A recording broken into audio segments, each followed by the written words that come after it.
الادین کا کارنامہ۔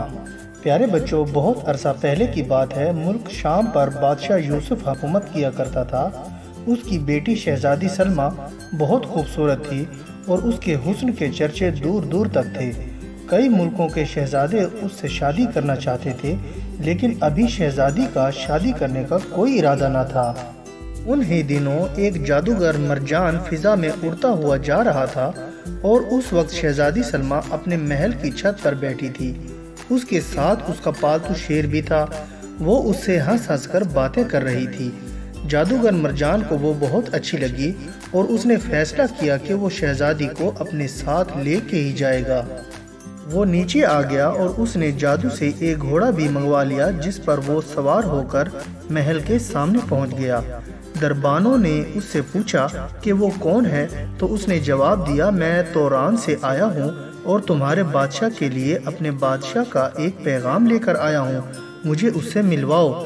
دربانوں نے جا کر بادشاہ کو اس کے بارے میں بتایا تو بادشاہ نے اس سے ملاقات کرنے سے انکار کر دیا، کیونکہ توران کے بادشاہ سے اس کے تعلقات اچھے نہیں تھے۔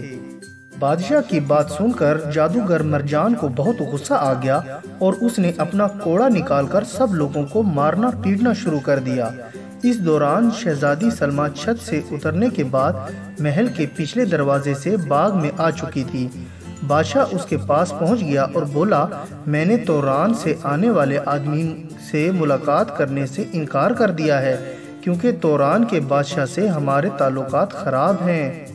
شہزادی بولی، ابا حضور، آپ اس بیچارے سے ملاقات کر تو لیتے۔ بادشاہ بولا، تمہیں معلوم ہے کہ وہ کیوں آیا تھا؟ شہزادی نے پوچھا، کیوں آیا تھا ابا حضور؟ بادشاہ نے جواب دیا، اس لیے کہ توران کے شہزادے سلمان سے تمہارے رشتے کی بات کر سکے۔ شہزادی بولی، وہ تو مجھے سخت ناپسند ہے۔ بادشاہ نے کہا، اسی لیے تو میں نے اس شخص سے ملاقات کرنے سے انکار کر دیا ہے۔ اسی وقت جادوگر مرجان وہاں آ گیا اور شہزادی اور اس کے شیر کو اپنے گھوڑے پر زبردستی بٹھا کر فضا میں اڑا لے گیا۔ بادشاہ اسے دیکھتا ہی رہ گیا۔ تب اسے اندازہ ہوا کہ وہ تو کوئی جادوگر تھا۔ وہ واپس آیا اور اس نے وزیر سے کہا کہ ہر جگہ منادی کروا دی جائے کہ جو کوئی شہزادی کو لے کر آئے گا اسے بڑے انعام و کرام سے نوازا جائے گا۔ وزیر نے بادشاہ کے حکم پر ہر جگہ منادی کروا دی۔ یہ بات ان شہزادوں تک بھی گئی جو شہزادی سے شادی کی خواہش مند تھے، لیکن وہ ایک جادوگر کا سن کر ڈر گئے اور کسی نے شہزادی کو لانے کی ہمت نہیں کی۔ اسی ملک میں ایک لڑکا الادین بھی رہتا تھا۔ اس نے بھی شہزادی کو دیکھا تھا اور اسے پسند بھی کیا کرتا تھا۔ وہ اپنے جادو کے قالین پر بادشاہ کے پاس پہنچ گیا اور اس سے بولا کہ اگر وہ شہزادی کی شادی اس سے کر دے گا تو وہ اسے لے کر آئے گا۔ بادشاہ نے حامی بھر لی اور یوں وہ ایک بار پھر اپنے جادو کے قالین پر روانہ ہو گیا۔ ادھر جادوگر مرجان نے شہزادی سلمیٰ اور اس کے شیر کو شہر سے دور اپنے محل کی چھت پر قید کر دیا تھا۔ چھت بہت اونچی تھی اور شہزادی یا شیر کا وہاں سے اترنا ناممکن تھا۔ الادین اسی چھت پر پہنچ گیا۔ شہزادی نے اسے دیکھا تو کہا، الادین تم یہاں؟ الادین بولا، اوہ شہزادی، کیا تم مجھے جانتی ہو؟ شہزادی نے کہا، ہاں، مجھ تک تمہاری یہ باتیں پہنچ رہی ہیں کہ تم غریب اور محنتی لوگوں کی بہت مدد کرتے ہو۔ سچ بات تو یہ ہے کہ میں تمہیں پسند کرتی ہوں۔ الادین نے کہا، اوہ شہزادی، تم نے تو میرا دل خوش کر دیا ہے۔ میں بھی تمہیں پسند کرتا ہوں اور بادشاہ سلامت سے یہ کہہ کر آیا ہوں کہ اگر میں تمہیں لانے میں کامیاب ہو گیا تو ہم دونوں کی شادی کر دی جائے گی۔ شہزادی نے کہا، تم نے یہ اچھا کیا۔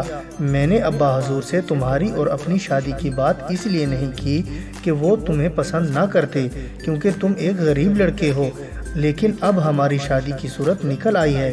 لیکن کیا ہم جادوگر مرجان سے بچ کر جا سکیں گے؟ الادین نے کہا، تم فکر ہی نہ کرو، وہ ہمارا کچھ بھی نہیں بگاڑ سکتا۔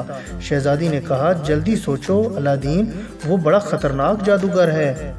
الادین نے کہا، میں نے ایک مرتبہ ایک بزرگ کی خدمت کی تھی تو انہوں نے خوش ہو کر مجھے 2 چیزیں دی تھیں، ایک قدیم قالین جس پر میں اڑ سکتا ہوں اور دوسرا ایک ہیرا جس کو اگر میں جیب سے نکال کر مٹھی میں پکڑ لوں تو لوگوں کی نظروں سے غائب ہو سکتا ہوں۔ اسی طرح میں کسی کو بھی چھوؤں گا وہ بھی میرے ساتھ ساتھ دوسروں کی نظروں سے غائب ہو جائے گا۔ شہزادی اس کی بات سن کر بہت خوش ہوئی۔ الادین نے اپنی جیب سے وہ ہیرا نکال لیا اور شہزادی سے بولا، اب تم میرے ساتھ میرے قالین پر آ جاؤ، شیر کو میں بعد میں لے جاؤں گا۔ وہ دونوں قالین پر آ گئے۔ الادین نے شہزادی کا ہاتھ پکڑ لیا اور پھر اس نے قالین کو اڑنے کا حکم دیا تو قالین اڑنے لگا۔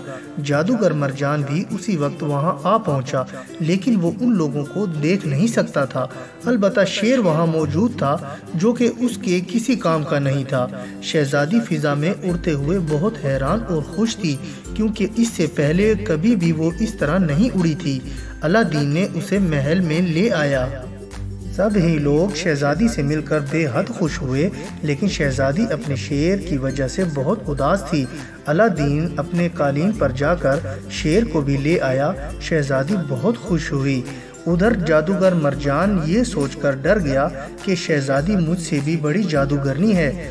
بادشاہ نے اپنے وعدے کے مطابق شہزادی اور الادین کی شادی کا اعلان کر دیا۔ پورے ملک میں مٹھائیاں تقسیم کی گئیں اور خوشیاں منائی گئیں۔ کچھ ہی دنوں بعد شہزادی اور الادین کی شادی بھی بڑے دھوم دھام سے کر دی گئی۔ بادشاہ نے الادین سے کہا، اب میں بوڑھا ہو گیا ہوں، اس لیے اب اپنی جگہ اسے بادشاہ بنانا چاہتا ہوں۔ یوں اس نے الادین کو بادشاہ بنا دیا اور الادین عدل اور انصاف اور رحم دلی کے ساتھ حکومت کرنے لگا۔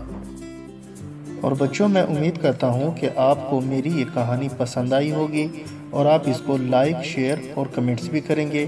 اور سب سے ضروری بات یہ ہے کہ آپ میرے اس چینل کو سبسکرائب کرنا نہ بھولیے گا۔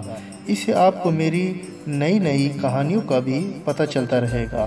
اور اب میں اجازت چاہتا ہوں، اپنا بہت خیال رکھیے گا۔ اللہ حافظ۔